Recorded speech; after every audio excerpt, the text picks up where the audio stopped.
Hello and welcome. I'm Dr. Adam Dorsay, a psychologist in Silicon Valley and the host of SuperPsyched, a podcast dedicated to supercharging your life. Each episode contains fun, high-quality interviews with experts looking at psychology from all angles. SuperPsyched is your tool to get more of what you want in your life and less of what you don't. When we grow up in a world with stories that go unquestioned, we believe those stories. Sadly, those stories might be untrue. We might be told something as false as the sky is green. Even though we might see the blue sky, we might feel the need to conform, to go along, to get along. And we may live entire lifetimes under the spell of such a lie. My guest, Dr. Alan Godwin, is a psychologist, professor, and author. He has written numerous books, including his most recent, an outstanding book about lies we tell ourselves both individually and in larger societal groups called Ties That Bind, unraveling stories that keep us in the dark. Listen in as Alan shares his compelling personal story as well as anecdotes from his work as a veteran psychotherapist. The takeaways are numerous here, and I'm confident you'll want to share this episode with your friends. Dr. Alan Godwin, who has asked me to call him Alan, welcome to SuperPsyched. Well, it is so good to be here with you. Alan, for the listeners, I just want to share that about 13 and a half years ago, I was sitting in a continuing education class being taught by you at a hotel, and I was taking copious notes. I was a newly minted psychologist at the time. I'd been 2 years licensed, I think. And I remember thinking, oh, wow, this is why I did this, to learn from people like you. I was just eating up everything. And you said, well, I try to keep my cookies nice and low on the shelf for you to be able to grab them. That is my philosophy. Put the cookies on the lower shelf. And that's exactly where you put them. And so I was just gobbling them up. So you, listener, are going to be the beneficiary of years of really conscientious thought, and both scholarly and personally, relationally, and as you'll even hear, anthropologically. You're originally from the South. Why don't you just give a little background on the early days of Alan? Well, I grew up in Jackson, Mississippi. And I was born in 1952, so I'm old. If you had asked me at any point during my growing up years, what's it like growing up in Jackson, I would have unhesitatingly said, oh, it's the greatest place in the world to grow up. And for me, it was idyllic. I mean, I remember when the show Leave It to Beaver came on, I thought this is about my childhood. I mean, that's what it seemed like. So it was good. Now, what I talk about in the book is that was my childhood perspective. As I got older and I started looking at my growing up years from the perspective of an adult, I started learning some things I just didn't know when I was a kid. And that is 5 or 6 miles from me on the other side of town where Black people live because they were segregated to live on that side of town. Life wasn't idyllic at all. And so there was a real discrepancy between my growing up experience and that of Black people growing up in the same area, but we were divided by State Street, which ran north and south. And so if you lived on the east side of State Street, it was Leave It to Beaver. If you lived on the west side of State Street, it was a terrorist country. And it really felt like a terrorist regime. And so, but, those kind of things were happening, but it didn't affect me. So, it didn't rock my world. So on the one hand, it was kind of a mixed experience. I have a lot of positive memories about growing up, but with the passage of time, and I look back, I realized, well, all that glitters is not gold. And there was a lot about that was very unfortunate. So yeah, that's where I grew up. Went to college there and then went in Mississippi, and then I moved away, hadn't lived there since. And so I've lived everywhere from Oregon to Florida. And And we have settled in Nashville, Tennessee. So we've been here for the last 36 years. And I practice as a psychologist in Nashville. And a damn good one, I might add, one whom I've consulted for case consultation. So I can attest to how skilled you are. You took several heartbeats of your life to write Ties That Blind, stories that keep us in the dark. And the word stories is a very important one, since we think in stories, and so much of this is about the stories we tell ourselves in the form of cognitive biases, things that we'll talk about, perhaps cognitive dissonance and others, but that keep us locked in. Yeah. Let's just talk about story for a second, because story is very interesting. In your years as a therapist, what have been the upside and the downside of stories? Yeah. One of the reasons I use the term stories is that stories can sound true, but they are not necessarily true. And when I was growing up in Jackson as a kid, if I ever did something I shouldn't have done, got into some mischief, my dad would come to me and he'd say, "Alan, did you do that?" And of course, as a kid, I'd say, "Oh, no, I didn't do it. It wasn't me." And then the inevitable question was, "Alan, are you telling us a story?" And so what he meant by a story was, are you giving me an account of the events that occurred? That's not what he was saying. He was saying, are you lying to me? Yes. What he knew that I was doing was telling a story that had the semblance of truth, but it wasn't true. And it was twisted in such a way that all the pieces could fit together logically, and it could convey a description of events that wasn't reflective of actual reality. So part of the reason I use that term in the book is that how easy it is for people to buy into a description of reality. It's one that they want to believe. And inevitably, they stop asking whether or not it's true, and they just ask, is it explainable?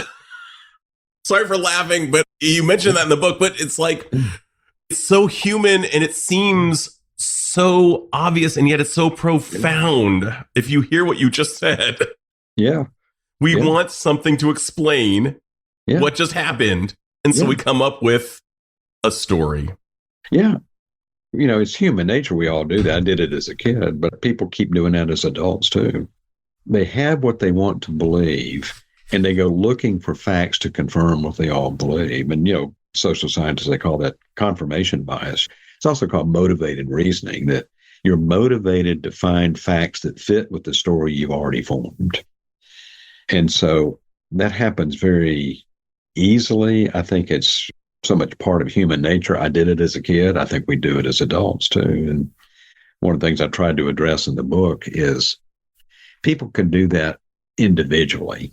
They can grow up in really terribly dysfunctional families, but they normalize it. And they normalize that which is abnormal to make themselves feel better about being in the middle of it. So they can do that on an individual level, but people do it collectively too. And I grew up in an area where there was a collective normalization of things that are horribly abnormal. But once we had locked that in place, then I could say things to myself like, I just grow up in the greatest place in the world. This is the most idyllic place in the world to live, because I filtered out all the abnormal parts and only believed what I wanted to believe. So no wonder it felt so good to me. And, you know, this idea of a collective normalization, whether you think about Ash's study on conformity and why our species is wired to conform. I mean, there are reasons for our survival, and yet it doesn't help us thrive. It doesn't help us live good lives. That's right. And then you speak about, as a child, the stories that you would tell. I think it's far easier in many ways to get a child to ultimately tell the truth than to ask an adult who's probably far more defended around the story to chip away at this calcified BS that surrounds the story. Right. Adults have more cognitive sophistication to construct stories along the way that will be believed by the questioner. It's like somebody challenges that and click, click, click, click. They're able to convey a story that is self-justifying. And to a lot of casual hearers, it sounds believable. And you lean into the quote from President James Garfield that the truth will set us free, or the truth will set you free. But first, it will hurt like hell. I forget the... Well, the way he put it, he said, the truth will set you free, but first it will make you miserable. First it will make you miserable, right? And I love that quote. I heard that on the radio one day, driving down the road. And I thought, oh, that's a great quote. So I got back to my office and Googled it to make sure that he said it before I started using it. So I found it verified in several places. So he is in fact, I framed it. It hangs in my office wall.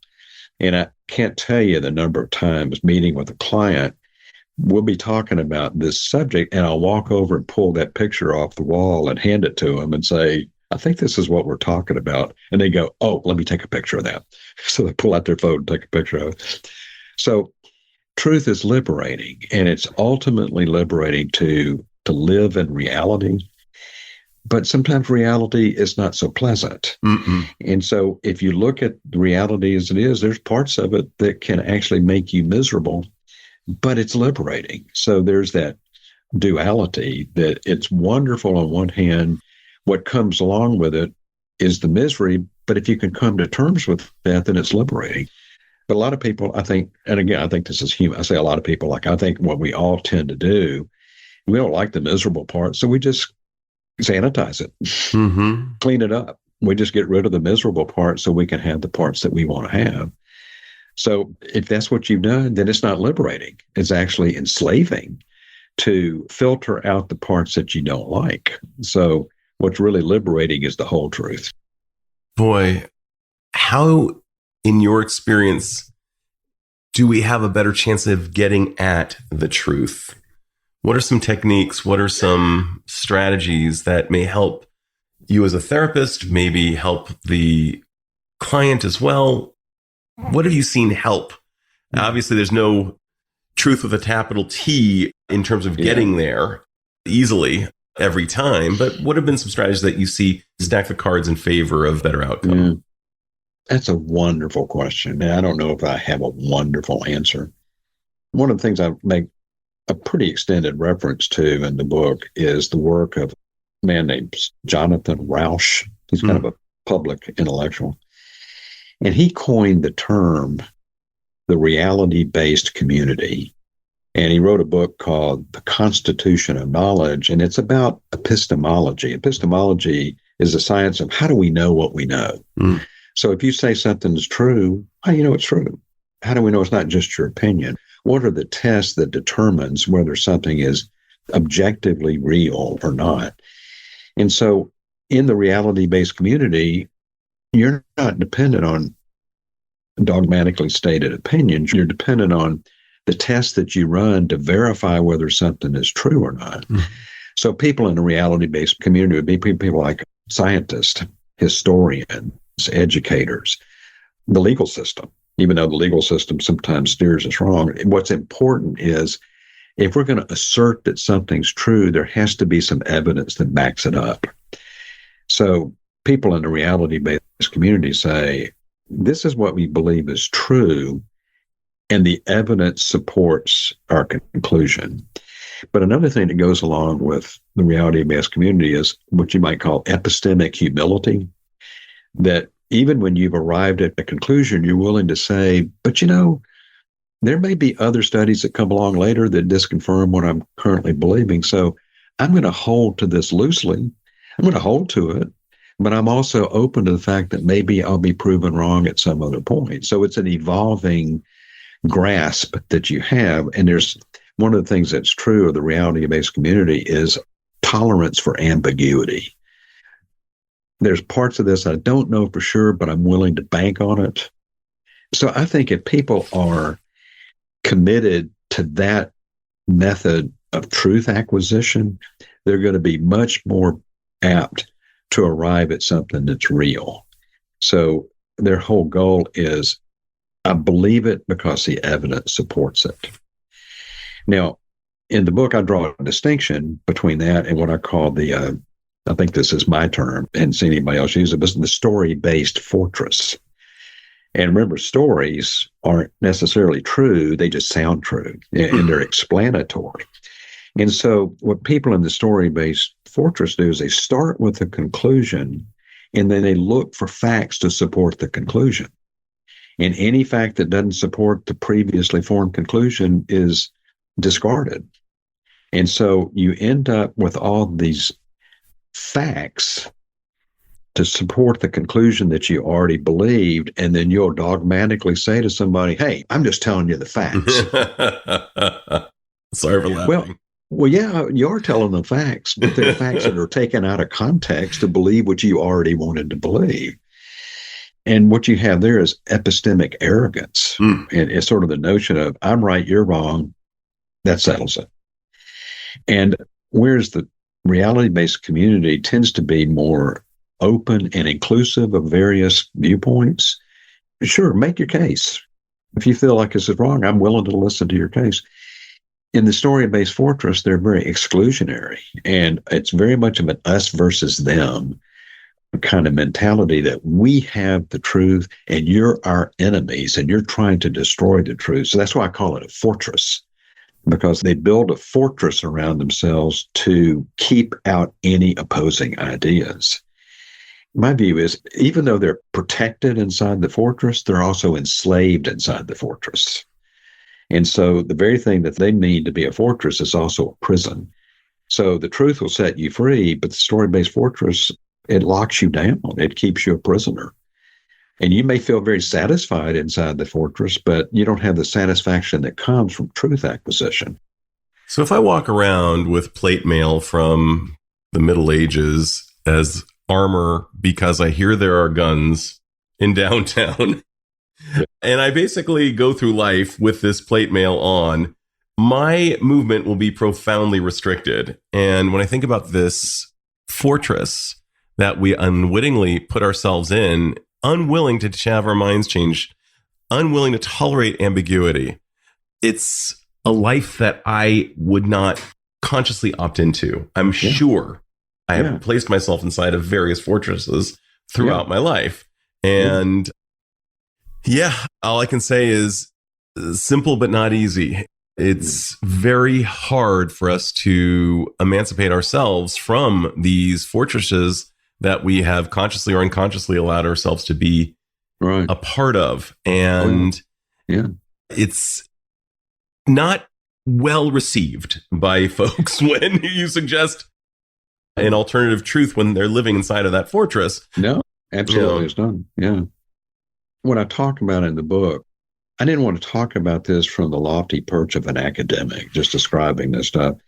What I wanted to do instead is to say, well, let me go ahead and admit that I grew up in a story-based fortress. Where I grew up in Mississippi, it was the Jim Crow South.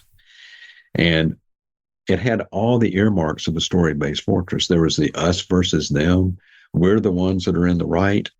They're the ones that are trying to destroy our way of life. Everything was us versus them. They seek to destroy everything that we hold dear. If somebody came along with an idea that challenged the way we looked at things, we immediately rejected it. And so the more I started thinking about this subject, where my brain kept going to was, this isn't just academic for me. This is experiential for me. I grew up in it, so I understand having grown up in it. And that was an uncomfortable discovery. It was the truth, but it made me miserable for a while. But that misery served a good purpose, because being miserable with that means, okay, I got to do something different. I started looking at things in a more reality-based kind of way. And so I don't know that anybody emerges out of a fortress into reality without some pain. It's going to be painful to come to terms with what you've been denying. And that's bad, but that's good, because the only way you can do that is to go through the pain. So the pain actually helps you. It doesn't enslave you. And it freed me. I felt like it freed me to get out of that fortress. It's as if a physician lances a wound in order to make it better. Yeah, you may have to clean out a wound of all the impurities so that it can now heal. Just sew it over with all the impurities in it. And that's kind of what I had done. I had wounds, but they were just sewed up, with all the gunk inside. And it hurts like heck when you start that process. Yeah. One of the things that's cool about your book is that you look at it both from the individual as well as the collective experience. Yeah. And you talk about Katie, whose identity will not be revealed in this interview. You're going to have to read the book for that, as well as the epilogue. But let's talk about Katie. You've talked a little bit about the collective. Let's hear about on the individual level. Yeah. You know this as a psychologist. And when I got out of graduate school, I didn't really know what I wanted to do. Well, I should say it this way. When I started graduate school, I didn't know what to do. By the time I got out, I sort of had some idea of what I wanted to do. But I found myself working with couples, but also a lot of individual clients that had grown up in really terribly dysfunctional situations.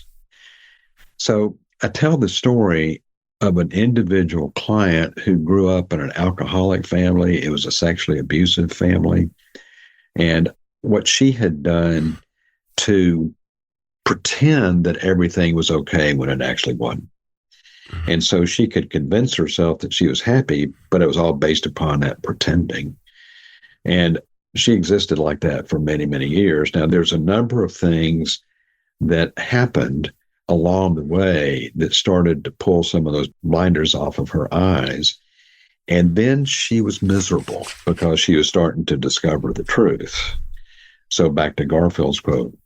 But it was misery that caused her to actually start to open her eyes and grow. And so what I do is I tell that story of how she emerged from this dark pretend world to the actual world that was actually liberating to her. And so I've seen a lot of people in my office over the years, and Adam, I bet you've seen this too, that sometimes when somebody is making those discoveries, they might say something like, how could I have been so blind?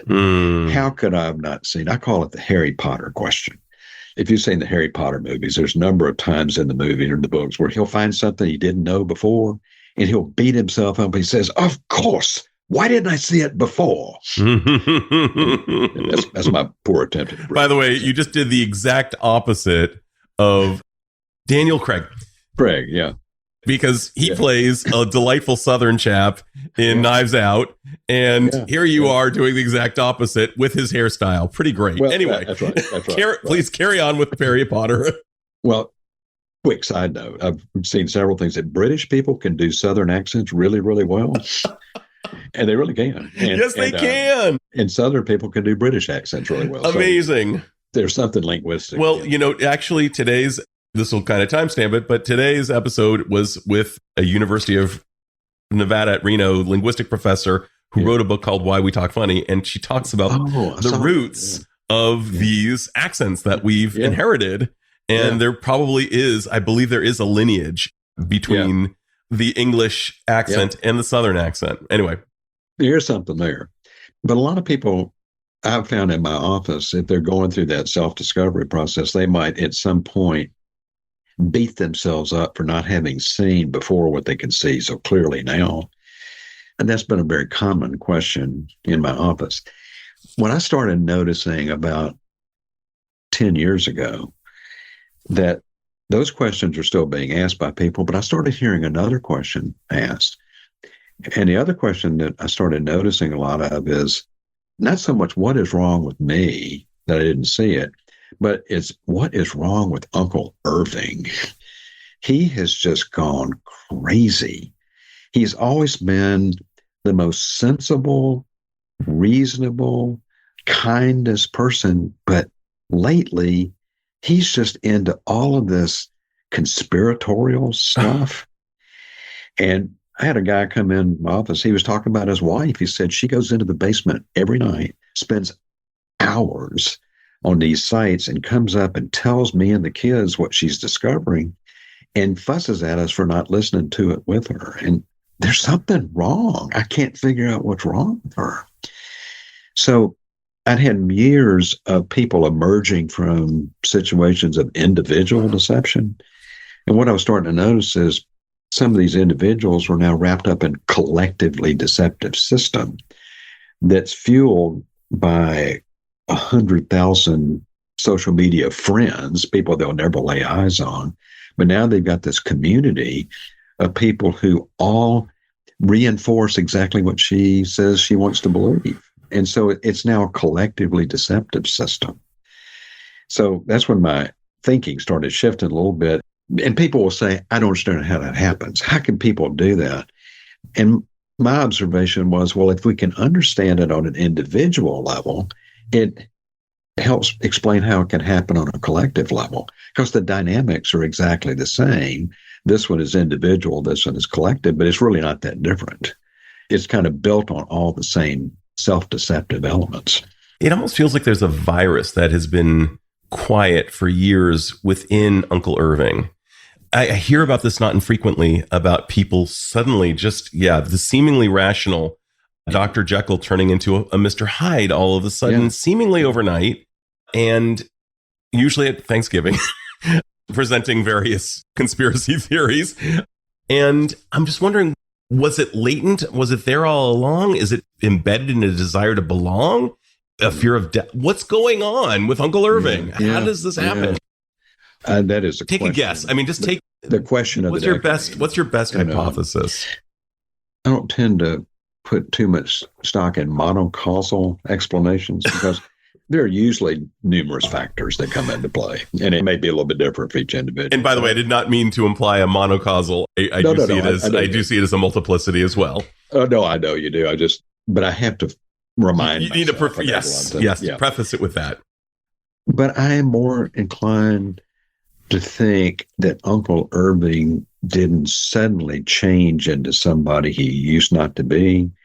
I'm more inclined to think that the environment changed so that Uncle Irving can now be who he's always been. He was always that way, but it just didn't show up.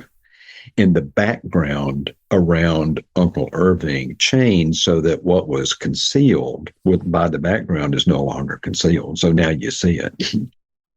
Now, I'm completely willing to be wrong about that, but I think that's probably right. Because I can look back now at some friends of mine. Well, I should say they're ex-friends. They absolutely have just decided to excommunicate me from their life. But I look at that now and I look backwards and say, well, some of the things I'm looking at about this person historically make some sense. They make more sense now in light of the fact that the current thing has happened. The Harry Potter thing was there all along. What's also interesting to me is the older I get, the more I think about that great Jungian quote, which I'll paraphrase, until we make the unconscious conscious, it will drive us and we will think it was fate. Yeah.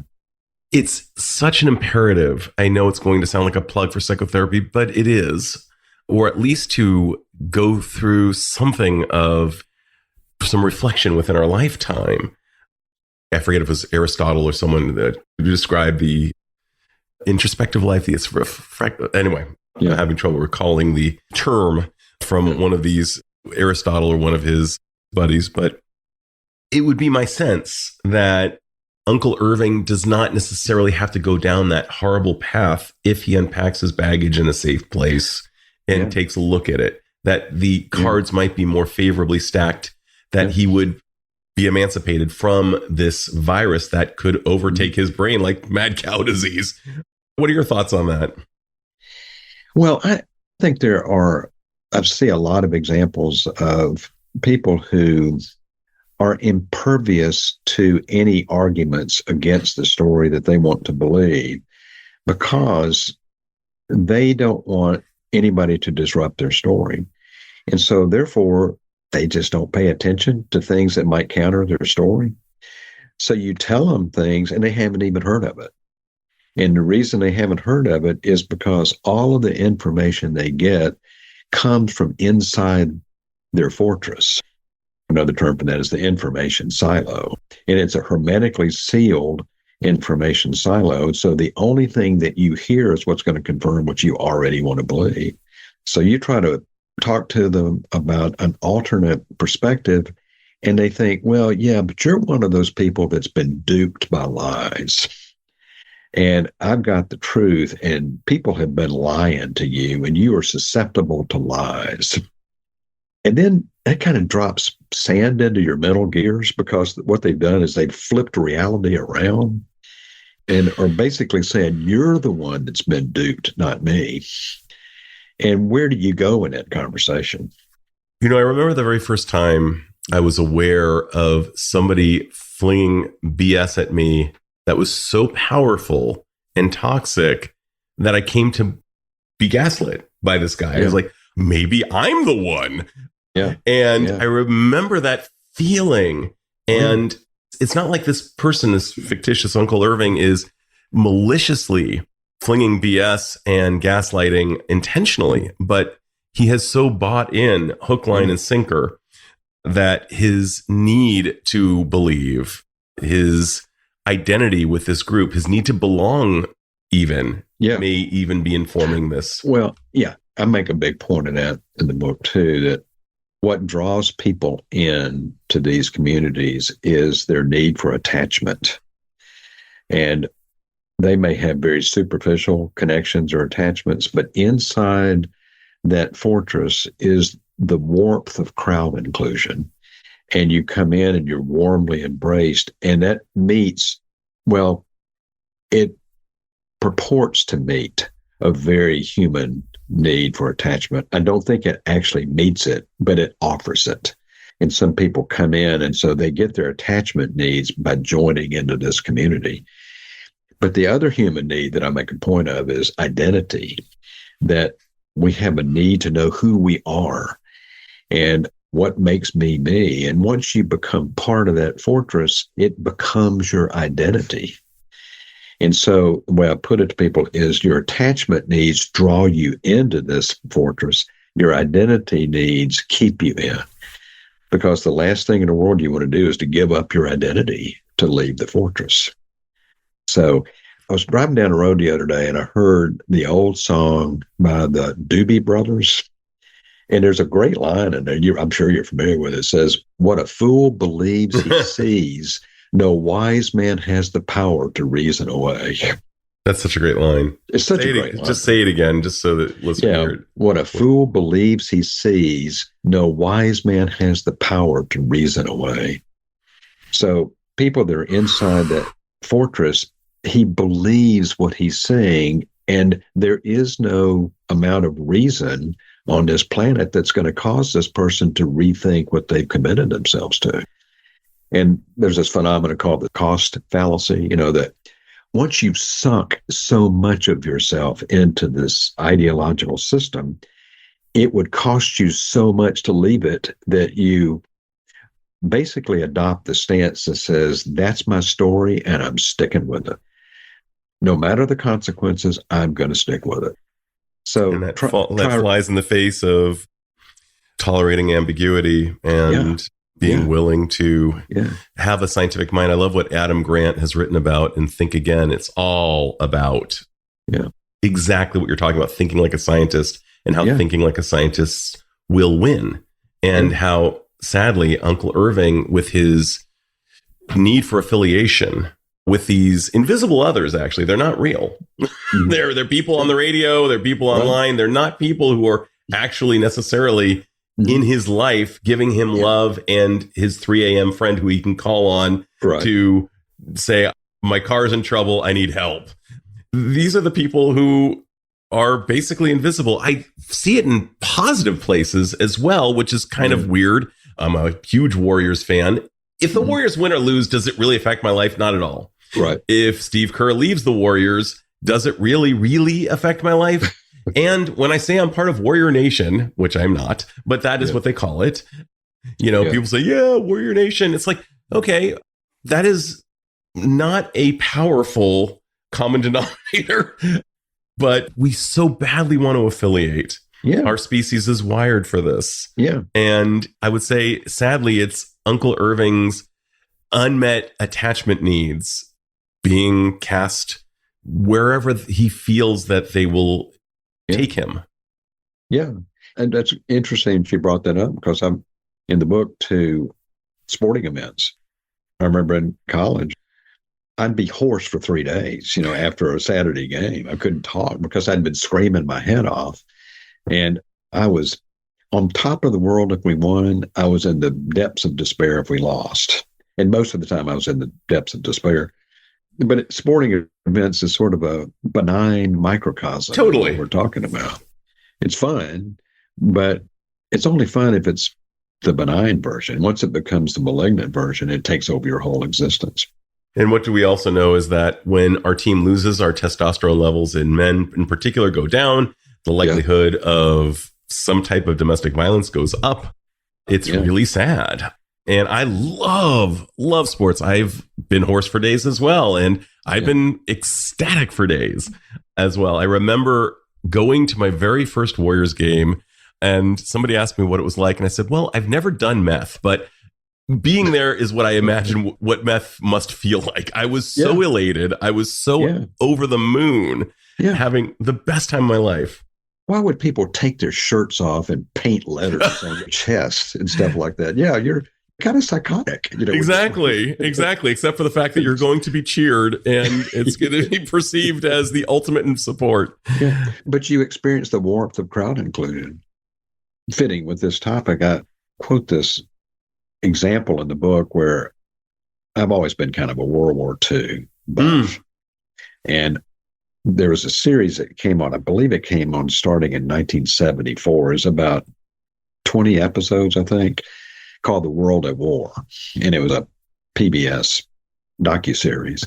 And in the first episode, they talked about Nazi Germany. And they were interviewing this guy named Werner Putsch. And he was a member of the German parliament in the days prior to the rise of Hitler.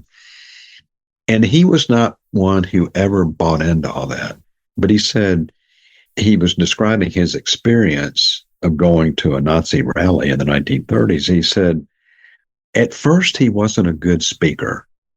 And then he became a terribly good speaker. And I looked around the hall and women were screaming. It was like a mass religious ceremony. He said, time and again, I thought to myself, what a pity that I can't be a part of all of those people and be like them. He said, now he was talking all the nonsense that I know, but I would leave there and think, I wish I could jump into the bubbling pot and be part of all of those who were believers. Now, he never did, but there was an appeal. And what he was describing is that appeal of crowd inclusion, even though it was, one of the most toxic philosophies that's ever occurred, he found himself attracted to it. And it just speaks to how seductive it is to every comedian will describe. And in fact, I was just listening to two comedians say, no orgasm will ever feel as good as the warm embrace of a crowd. Well, yeah. And we want to be affiliated. And that's just so true. And I just got to bring it up because it's so good. One of the all-time greatest lines, I believe it comes from Ice Cube of all people in rap. It's check yourself before you wreck yourself. And that is something we're not really prone to do. It's not something we like to do. I remember I was working with a teacher who said, I was a manager for an educational company. And she said, oh my gosh, I get so much bad feedback. I don't know why. And I said, well, let's get a video camera in your room when you're teaching. And let's just see what you look like when you're interacting with the students. And when she saw herself, she just blanched. And she said, I wouldn't want to talk to me. And she had courage. Most of us aren't willing to do that. But you and I both know, as we've trained to become therapists, one of the things we did was we taped ourselves and we heard all of our warts in full resolution and with supervision. And I think it's so crucial that we have people who can tell us the truth and dress us down in gentle, loving ways from a place of compassion and not criticism. And we also have to know that we can trust those people because sometimes they'll attack us as we deviate from the pack and actually seek corroborating evidence and say, listen, folks, the sky is not falling. It was literally just a pine cone falling from the tree. The important element in what you just said has less to do with the evidence that's presented and more to do with the person presenting the evidence. People are drawn into these toxic communities through relationships, and ultimately they're drawn out of those communities by relationships. Maybe somebody fails to live up to be the demonic outsider that they've always been told that those outsiders are. And it throws sand in their mental gears, like I said before. They can't figure out, how does this square up with what I've always been told? So there are examples where people start to emerge from these deceptive systems, but it's not because they've read a book that convinces them otherwise. It's usually through some relational process. I love that you're differentiating that, because I think that's such a key point. And this is what we cannot get from AI or a book. It has to be transmitted from human to human. I agree. I had a client telling me very dogmatically recently that my profession was getting ready to change dramatically because of AI. I didn't argue with the point, but I was thinking to myself, no, it's not. Because what we do has more to do with information. AI can be better with the information, but it can't be relational. It's not a human. So I think there's a human need that pulls people into these systems, but it's going to be the insufficiency of the way those needs are being met that can wake people up, and they'll start to look for something real on the outside. But it's going to be the relationship that does it more than the information. My gosh, Alan, I could talk to you all day. I want to know, is there anything I should have asked but haven't yet asked before I get to my ultimate question? We've covered a lot of ground. Yeah, I'm glad. I think we have too. And it feels very substantial. Then I will ask you my ultimate question. That is this. Alan, if you had the power to confer upon all humanity one insight or skill that would dramatically improve the lives of individuals, and since we're all connected, perhaps people around that individual, what would that skill or insight be? And how do you imagine it would improve people's lives? I see why you call that a big question. Thank you for trying to stump me right at the end of the interview here. I have a feeling I'm going to later this afternoon think, I should have said this instead of what I said. I think the first thing that comes to me is the need for humility. And humility is the willingness to say, I have ideas and I have opinions, but I'm also willing to acknowledge I might be wrong. I might not be seeing everything I think I'm seeing. And what humility will do is it will leave me open to disconfirming information that might come along later. I think that helps us all. Like we were saying earlier, I think that's part of the reality-based community is it's essentially humble. And it doesn't lock itself in. And it says, let's stay open to new information as it presents itself. We might change our minds, we might not. But let's be open to that possibility. So I think humility, if I could unpack that idea more, I think that's what I would emphasize is the need for that, because that's not a human nature quality. You know, we are most prone to be arrogant and say, I know what I know, don't bother me. Yep. I think it goes against our grain to say, well, let me not lock myself in there and just be open to new ideas, new thoughts, and new interpretations. Maybe I'm seeing it wrong. Maybe I'm not, but let me stay open to it. One of the paradoxes of imposter syndrome is that we know enough to know we don't know everything. Yeah. And therefore we feel we're imposters is actually sometimes the byproduct of having lots of knowledge. And humility is to me a sign that a person has lots of knowledge. I remember there was a line from, since we're doing song lyrics today a little bit, Anana Cherry saying, move with me, I'm strong enough to be weak in your arms. I'm strong enough to be weak in your arms.